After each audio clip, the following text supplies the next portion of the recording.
से ज्यादा इंटरेक्ट नहीं करता। लेकिन वही बच्चा जब हॉस्टल जाएगा, या वही बच्चा जब ग्रुप डिस्कशन ज्वाइन करेगा, या वही बच्चा जब किसी इंटरव्यू को फेस करेगा, वहां भी वो अपनी बात नहीं कह पाएगा। वहां भी उसके अंदर का डर, सौम्यता, सभ्यता, संस्कार एक चीज है, डर दूसरी चीज है।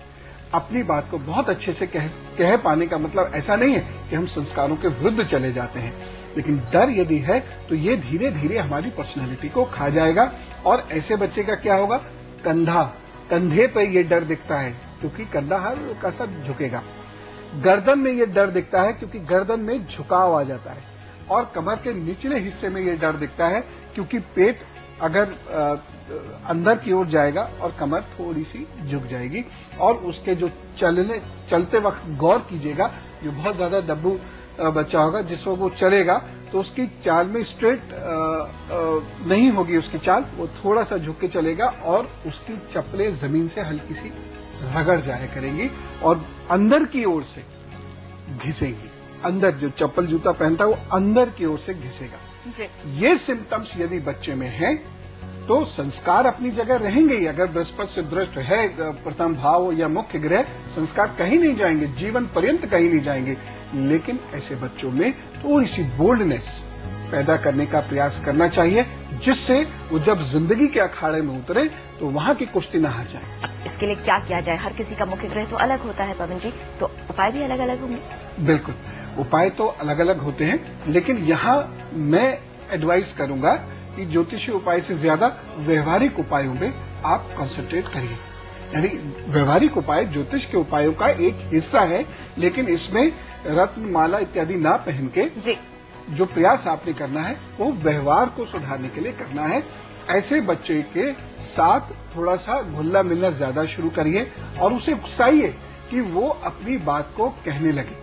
अब और ये एक दिन में नहीं होगा, बहुत लंबा वक्त लगेगा वो अपनी बात को कहने लगे।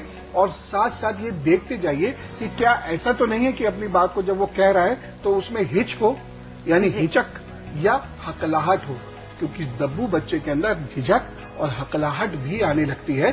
तो आपने सिर्फ उसे उकसाना है, प्रमोट करना है और उसमें वो जज्बा पैदा करना है कि जो सामने है इनका आदर करना है, लेकिन डरना नहीं है। डरना किसी से नहीं चाहिए, हर अच्छे इंसान का आदर करना चाहिए, चाहे वो पिता हो चाहे वो ईश्वरी क्यों ना हो। तो इसलिए जब ये चीज उसके अंदर सब लोग मिलकर भरेंगे तो धीरे धीरे वो ठीक हो जाएगी। एक ऐसा ही बच्चा था और वो एक बार अपना काम कंप्लीट करके नहीं ले गया स्कूल में, तो सर ने उससे पूछा, क्यों तुमने काम नहीं किया? नहीं सर मैंने किया था सर पर वो सर में नहीं सर। तो अगर ऐसे का कुछ भी प्रॉब्लम है तो क्या किया जा सकता है आपने जान लिया है।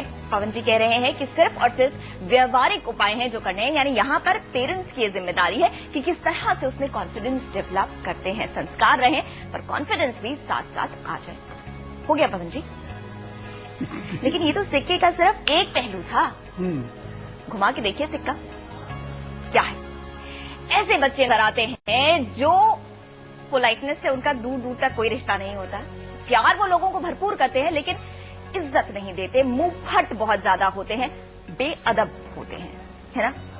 ऐसे बच्चों पर भी तो बात करनी चाहिए। बिल्कुल, उसके तो मेरे पास बहुत बढ़िया उपाय है। आपके पास तो सब चीजों के उपाय होते हैं, बस एक चीज जो भी नहीं है वो है टाइम।